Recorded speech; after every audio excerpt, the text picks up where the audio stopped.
La zététique se définit comme l'art du doute. Elle est souvent utilisée pour désigner le scepticisme et l'approche scientifique en général. Sur Internet, elle est rattachée aux communautés sceptiques qui font la promotion de l'esprit critique et d'une certaine rigueur méthodologique.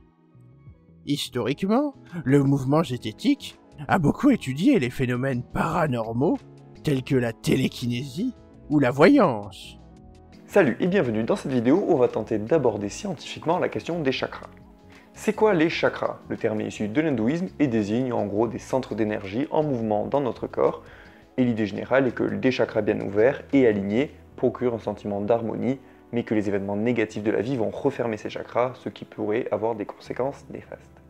Il est généralement répertorié 7 chakras principaux le long de la colonne vertébrale, qui sont chacun associés à des couleurs et qui se manifestent par une aura colorée autour des gens. Certaines personnes disent avoir la faculté de percevoir ces auras, et en les observant, on pourrait alors déduire différentes informations sur les gens. Selon les connaissances scientifiques actuelles, l'existence des chakras n'est pas avérée, mais c'est justement le principe de la science que de mettre à l'épreuve nos croyances pour potentiellement changer d'avis et non pas conforter les croyances qu'on a déjà. Si on a vraiment envie de savoir si oui ou non les chakras existent, il faut d'abord bien étudier le sujet, puis se faire un avis en fonction des données qu'on a trouvées. A l'inverse, c'est un raisonnement dogmatique qui serait d'abord d'avoir un avis sur un sujet et de chercher ensuite à confirmer cet avis et d'éviter la remise en question.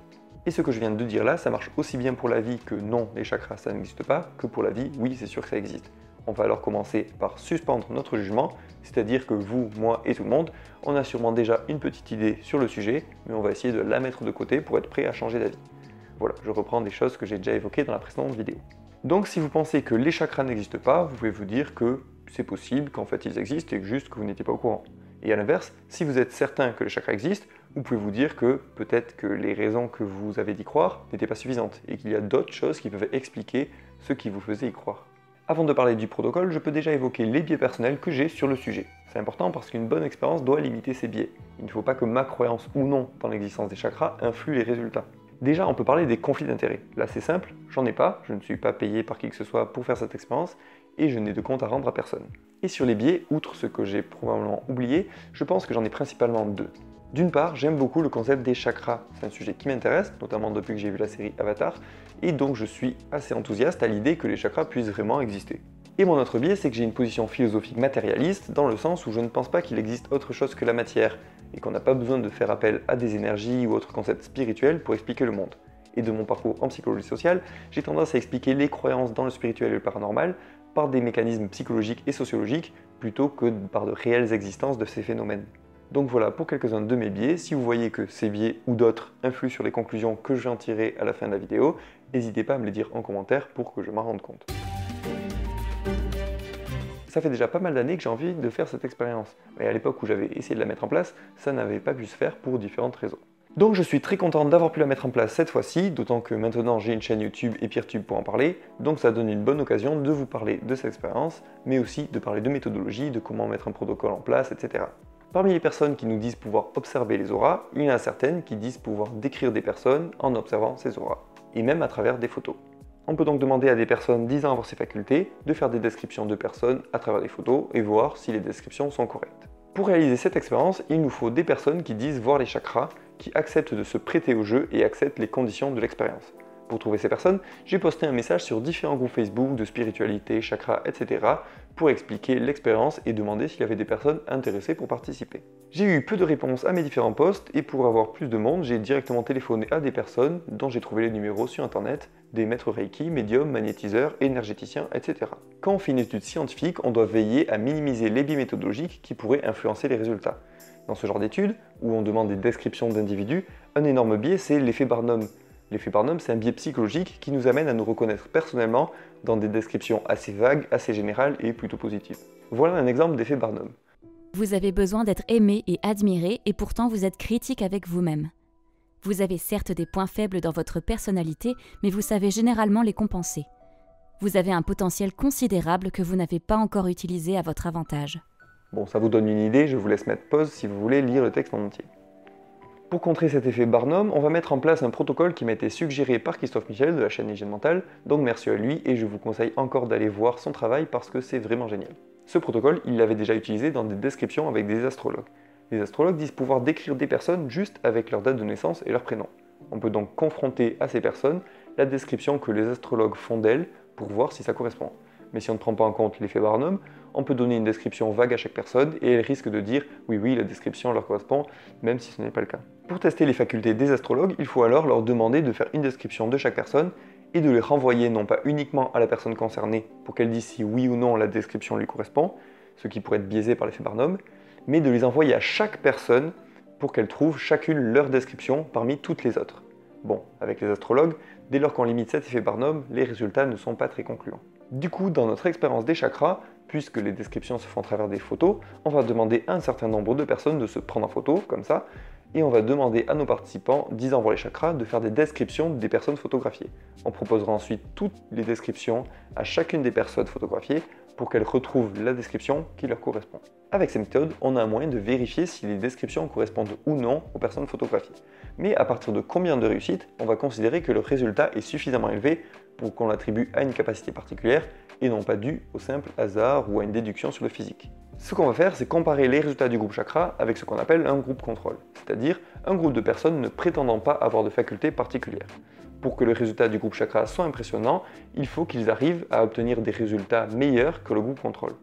Bon, précisant déjà une limite du protocole, l'expérience va surtout tester la capacité de ces personnes à en décrire d'autres, ce qui fait que si elles réussissent, rien ne permet d'affirmer que c'est vraiment dû au chakra, ça peut être dû à autre chose, mais ça laisse au moins penser qu'il y a quelque chose d'intriguant à creuser. Et de même, si l'expérience n'est pas concluante, ça ne veut pas dire que les chakras n'existent pas, mais ça nous montrera qu'il est possible que des personnes pensent avoir la capacité de décrire des personnes sans faire réellement mieux que des gens sans prétention. Cette vidéo est tournée en deux parties. Là, on est sur la fin de la première partie et à l'heure actuelle, je ne sais toujours pas quels vont être les résultats de l'expérience. Et je ne sais même pas combien il y aura vraiment de participants, etc. Je vous laisse pour ça avec mon moi du futur. Salut, nous revoilà quelques temps plus tard, l'expérience est en cours. Bon, finalement, je vais tourner en trois parties. Et pour cette deuxième partie, on va parler de méthodologie. Concernant nos participants disant voir les chakras, nous avons une personne. Bon, c'est pas beaucoup, et à la base je m'attendais à avoir plus de monde. Mais bon, c'est déjà ça, au moins on peut faire l'expérience. Et j'en suis déjà très content, donc vraiment un grand merci à cette personne, c'est très chouette de sa part. On a donc deux groupes, le groupe chakra et le groupe contrôle, constitués chacun d'un participant. Et chacun de ces participants va décrire 10 photos. Maintenant on va formuler nos hypothèses. Ce à quoi on s'attend. Bon, normalement, j'aurais dû le faire dans la première partie. Les hypothèses, on les fait avant de faire l'expérience. Donc, j'ai pas tout fait dans l'ordre. L'ordre habituel dans une étude scientifique, c'est de faire d'abord le cadre théorique, avec une revue de la littérature, où on résume ce qui a été dit dans les différentes études sur le sujet, ce que je n'ai pas fait ici. Ensuite, il y a la partie problématique et hypothèse, ce qu'on va voir de suite, puis la méthodologie, et enfin les résultats, et on y reviendra dans la troisième partie. Comme je l'ai dit, dans notre étude, on a deux groupes, le groupe chakra et le groupe contrôle. Et le fait d'appartenir à un de ces deux groupes, c'est deux modalités de ce qu'on appelle la variable dépendante, qu'on abrège en VI. On appelle cette variable ainsi car elle est déterminée avant l'expérience et elle ne dépendra pas des autres variables. Et ensuite, ce qu'on mesure dans l'expérience, c'est la variable dépendante, qu'on abrège en VD. Une variable dépendante, c'est une variable qui peut être influencée par d'autres variables. C'est justement ça qu'on mesure ici. Ici, la variable dépendante, c'est le taux de réussite, donc le nombre de gens qui ont reconnu la description qui leur correspond. Pour retenir ça, dites-vous que l'AVD, la variable dépendante, est comme son nom l'indique, dépendante. Elle est dépendante de la variable indépendante, la VI. Dans le cadre expérimental, on fonctionne toujours comme ça. On regarde si l'AVD est différent suivant les différentes conditions de la VI. Donc ici, on regarde si l'AVD, le taux de réussite, diffère suivant le groupe chakra ou le groupe contrôle, donc la VI. Bon, passons aux hypothèses. Il y a deux types d'hypothèses qui se formulent différemment. L'hypothèse théorique et l'hypothèse opérationnelle. L'hypothèse théorique, c'est celle qui correspond à ce qu'on cherche. Ici, on peut la formuler comme ça. Les personnes prétendant voir les chakras pourront faire des descriptions plus fidèles que les personnes ne prétendant pas avoir cette faculté. Mais cette hypothèse théorique, elle n'est pas assez précise pour pouvoir être testée dans un cadre expérimental. Il nous faut alors l'opérationnaliser, c'est-à-dire la reformuler en fonction de la méthodologie qu'on va utiliser pendant l'étude. Il faut qu'elle corresponde à ce qu'on va directement tester. Ici, on va donc formuler l'hypothèse opérationnelle ainsi. Le nombre de descriptions retrouvées sera plus élevé pour le groupe chakra que pour le groupe contrôle. Bon, même si dans les faits il n'y a qu'une personne par groupe, je vais quand même utiliser le terme de groupe, parce que c'est plus pratique de raisonner ainsi.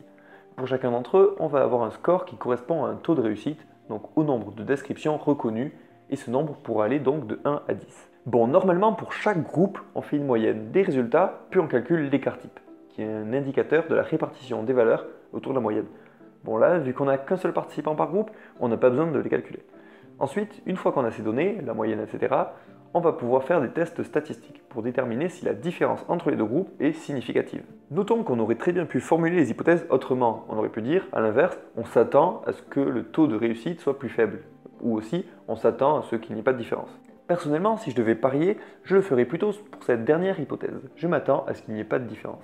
Et je précise que ça ne veut pas dire que je souhaite qu'il n'y en ait pas. Au contraire, je serais très content d'être surpris. Mais la situation qui me paraît le plus probable, ce serait du 2 sur 10 dans chaque groupe. Vu que 1 sur 10 c'est le hasard, je m'attends à ce que les deux groupes fassent tous les deux légèrement mieux que le hasard. Pour autant, même lorsqu'on s'attend à ce qu'une expérience ne démontre pas de variation significative, on va préférer les formulations positives ou négatives, du type on s'attend à ce qu'il y ait plus ou moins de ce qu'on mesure dans tel ou tel groupe. On évite généralement les formulations neutres car elles correspondent à l'hypothèse nulle, celle qu'on adopte par défaut. Cette hypothèse nulle, qu'on abrège H0, correspond à l'absence d'effet, ou à l'inexistence des choses. L'absence d'une chose, c'est pas évident à démontrer, donc on ne peut pas vraiment prouver l'hypothèse nulle. C'est pour ça qu'on la garde par défaut jusqu'à ce qu'on la rejette. En statistique, c'est cette hypothèse nulle qu'on va mettre à l'épreuve. On va essayer de rejeter cette hypothèse, ce qui reviendra à démontrer un effet. Et sinon, on va conserver cette hypothèse tant qu'elle n'est pas rejetée. Donc dans notre expérience, on va essayer d'invalider l'hypothèse nulle qui serait « il n'y a pas de différence entre les deux groupes » et si on rejette cette hypothèse, on pourra alors confirmer l'hypothèse qu'il y a une différence entre les deux groupes. Et tant qu'on n'y arrive pas, on garde l'hypothèse nulle par défaut. Pour résumer, dans ce genre de protocole scientifique, on cherche à démontrer que des choses existent, que des effets existent, etc. Et tant qu'on ne les a pas démontrés, on va se rabattre sur l'hypothèse qui n'existe pas, avec évidemment plus ou moins de doutes sur cette inexistence, selon les autres connaissances qu'on a sur le sujet. Bon, revenons sur notre expérience. Comme prévu, les descriptions ont été proposées aux personnes photographiées, avec également les descriptions faites par le groupe contrôle. C'est surtout dans la troisième partie qu'on va s'attarder sur les biais de l'étude, mais je vais déjà évoquer une erreur que j'ai faite ici. Quand on fait une expérience de ce type, il faut bien veiller à ce que les gens ne se connaissent pas, forcément parce que sinon, ils pourraient décrire des gens en fonction de ce qu'ils connaissent déjà d'eux. L'erreur que j'ai faite ici, c'est que la personne qui a fait les descriptions dans le groupe contrôle avait pu avoir connaissance de 2 personnes parmi les différentes personnes photographiées, ce qui est donc un énorme biais. Du coup, ce qu'on a fait, c'est que les descriptions du groupe contrôle pour ces 2 photos ont été écrites par une deuxième personne qui n'avait aucune chance d'avoir déjà vu les visages présents sur les photos. Donc ici, je pense pas que ça ait pu nuire à l'expérience, mais il faut vraiment être vigilant là-dessus, ça pourrait vraiment ruiner une expérience. On a donc 2 personnes qui ont participé dans le groupe contrôle, mais qui vont compter pour rien. Et j'en profite d'ailleurs pour grandement les remercier. Au stade où j'en suis, toutes les descriptions sont faites et je les ai envoyées aux personnes photographiées par message. Pour la moitié, j'ai envoyé d'abord les descriptions du groupe chakra, puis celles du groupe contrôle, et pour les autres, l'inverse. Au cas où il y a un biais où les gens réussissent mieux à se retrouver dans la première série qu'ils regardent par exemple. Différentes études ont déjà montré un biais de primauté, c'est-à-dire qu'on va considérer différemment les informations suivant l'ordre dans lequel on les reçoit. Si j'avais fait les choses de manière optimale, j'aurais dû donner les descriptions dans un ordre différent aux 10 personnes. Mais par simplicité, j'ai juste un peu inversé, de sorte à ce que moi-même je ne sache pas quelle description est la bonne pour les personnes. Donc quand une personne me dit « je pense que c'est la 4 mais j'hésite avec la 6 », moi je ne sais pas laquelle est la bonne, donc je risque moins de l'influencer sans le vouloir. D'ailleurs, vous vous demandez peut-être « mais qu'est-ce qui a marqué dans ces descriptions ?» Eh bien voilà quelques exemples de descriptions faites par la personne du groupe chakra. Je vois une personne qui fait tout pour rester stable, quelqu'un qui fait de son mieux pour avancer sereinement dans sa vie. Je vois une personne qui donne l'impression d'être sûre d'elle, mais au fond, elle se sent faible et a l'impression de perdre son équilibre. Il y a une tristesse cachée par la joie, mais elle n'est pas malheureuse dans la vie. Il y a quelque chose du passé qu'elle essaye d'étouffer. Je vois une personne joyeuse, elle aime la vie. Mais je vois aussi de la tristesse, des traumatismes du passé, mais elle essaye de cacher sa tristesse. Très belle âme. Elle fait de son mieux pour que tout se passe bien dans chaque situation. Elle ne veut pas blesser les autres, donc parfois, elle s'oublie elle-même. Elle n'ose pas dire ce qu'elle pense. Une personne très intelligente, avec beaucoup d'idées. Elle peut être innovatrice, par moments, si elle se fait assez confiance. Je vois du monde autour d'elle, très bien entourée. Elle aime le sport, courir, c'est quelqu'un qui est dans la joie, ou rend les autres joyeux, ou les deux. Elle est dans la pensée positive aussi. Voilà, donc il y a pas mal de choses assez larges, mais aussi quelques trucs plus spécifiques, notamment le jeune maman, qui là est quelque chose de factuellement vérifiable. Et pour le groupe contrôle, on a le même style de phrase. Ces descriptions, je les ai toutes mises au féminin pour les accorder avec le mot personne, pour évidemment que les pronoms genrés ne permettent pas de deviner. Et quand il y avait des termes du genre jeune maman, je l'ai mis papa/maman. Voilà, pour cette deuxième partie, on se retrouve de suite pour la troisième et dernière. Et on en vient enfin à la partie résultat. Est-ce que les personnes photographiées ont reconnu leur description parmi les 2 séries de 10 ? Alors dans le groupe chakra, où les descriptions étaient faites par une personne disant voir les auras, le nombre de personnes ayant retrouvé leur description est de 2. Et en comparaison, dans le groupe contrôle, on en a également 2. Donc on observe deux choses. Les résultats sont légèrement au-dessus du hasard et il n'y a pas de différence entre les deux groupes. Bon, à la base, je m'attendais à ce que dans l'analyse des résultats, on fasse une analyse statistique pour voir si la différence qu'on observe est significative, c'est-à-dire est-ce que la différence est probablement due au hasard ou est-ce qu'il y a une réelle différence. Mais vu qu'il n'y a pas de différence, forcément, on va pas faire de stats. C'est pas grave, on fera ça pour une prochaine expérience. Bon, j'insiste là-dessus, il ne faut pas surinterpréter les résultats. L'échantillon est vraiment petit, il n'y a qu'une seule personne dans le groupe chakra et il y a d'autres biais qu'on verra ensuite. De plus, une seule étude n'est jamais suffisante, donc les résultats ne montrent pas de différence, mais ce n'est pas une preuve que les chakras n'existent pas. Et ce n'est pas non plus une preuve qu'il est impossible de décrire des photos grâce à l'observation des auras. En revanche, ça nous montre qu'il est possible de penser pouvoir décrire des personnes sans pouvoir faire mieux que des gens qui ne prétendent pas voir les chakras. Bien qu'ils ne soient pas représentatifs, les résultats ne sont pas très surprenants. Ils sont cohérents avec ce qu'on pouvait attendre au vu de ce qu'on connaît en physique et en psychologie. Pour interpréter les résultats, on peut raisonnablement donner un certain crédit à l'hypothèse que décrire des gens c'est pas facile, mais des déductions permettent de faire un peu mieux que du simple hasard. Et que l'impression de voir les chakras des gens repose aussi sur des déductions sur l'apparence. Et attention, je ne dis pas que cette hypothèse est la vraie, je dis que c'est celle qui me semble la plus probable compte tenu des informations que j'ai sur le sujet. Mais je suis prêt à recommencer l'expérience pour essayer de changer d'avis là-dessus. Et tant qu'à refaire une expérience, autant en faire une qui soit de meilleure qualité que celle qu'on a faite ici. On va donc parler des biais de l'étude et voir comment on pourrait améliorer ça. Les biais, ils doivent nous amener à ne pas nous fier à une unique étude, mais à reproduire l'expérience plusieurs fois avec différentes personnes et surtout beaucoup de personnes.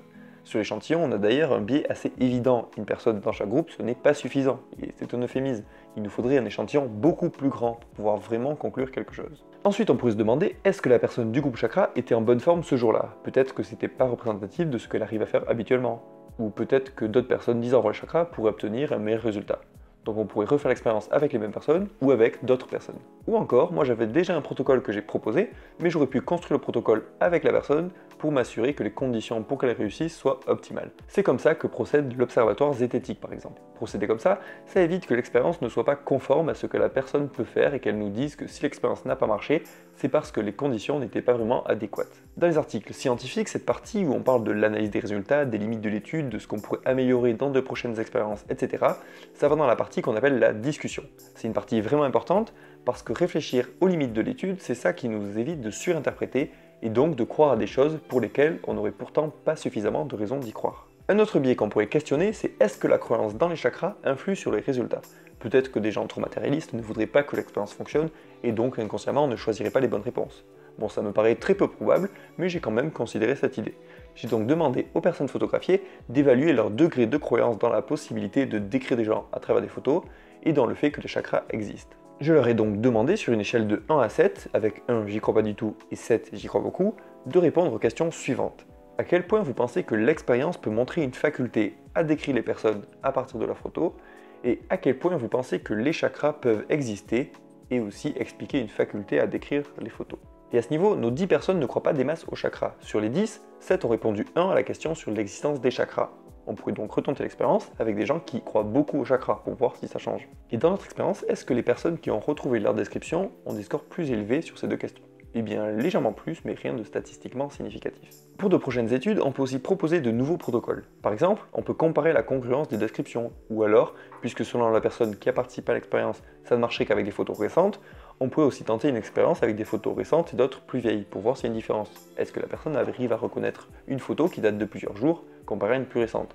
Ou même, on pourrait utiliser des photos de personnes fictives, comme l'a fait Jamie Graham dans sa vidéo sur les Hélies. Et si vous-même vous affirmez voir les chakras ou que vous connaissez des personnes dans ce cas, n'hésitez vraiment pas à me contacter pour recommencer l'expérience en l'améliorant. Et si vous-même vous êtes prêt à répliquer l'expérience de votre côté, je vous y encourage vivement. D'ailleurs, pour encore accentuer l'importance de répliquer les études, il pourrait aussi y avoir un biais de ma part. Est-ce que je ne me suis pas planté dans les données? Est-ce que j'ai pas triché? Personne n'a vérifié ça.